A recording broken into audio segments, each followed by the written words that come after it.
Yeah. Hey guys, what's up? It's Aaron. Well, I just wanted to talk to you guys all today about, um, yeah, living in your hometown versus living somewhere else. So, I wasn't actually born and raised in Dryden, Ontario. I was actually born in Thunder Bay, Ontario. Then it felt like I was born and raised in Marathon, Ontario, even though all my family's from Kenora, Ontario.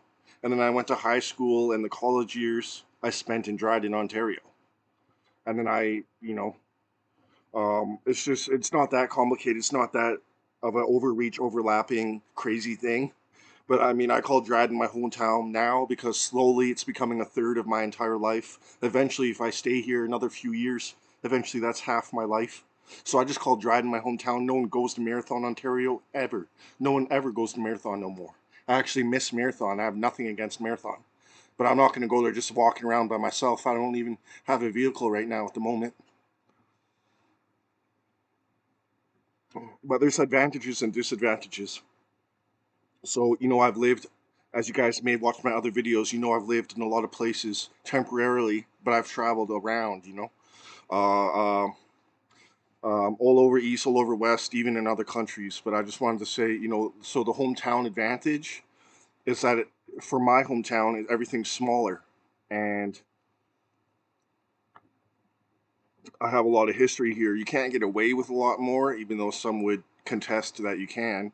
But you can. It feels like you have more connections. It feels like you have a network built in already. So, if you were born and raised in a hometown, or you started all your grade school in a hometown, like me, then you do feel like there's a hard drive network already built in. It takes half the work away for you.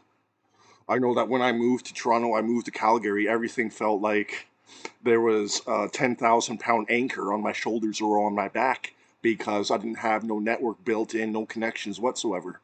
I had to go out there and get my own.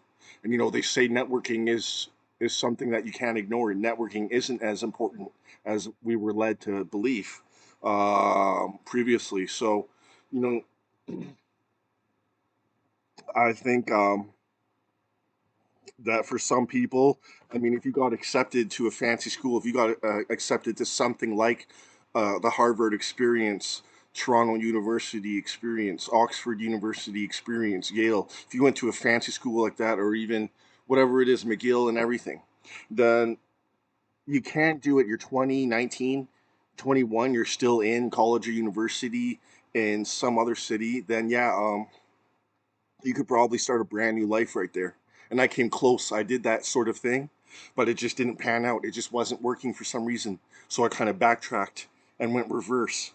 And so what my whole thing, to be honest with you, I'm just doing the whole, well, I still feel 17, 18, 16, 19, 20. I'm still doing that thing again all over from like back to the drawing board, fresh start again, reset.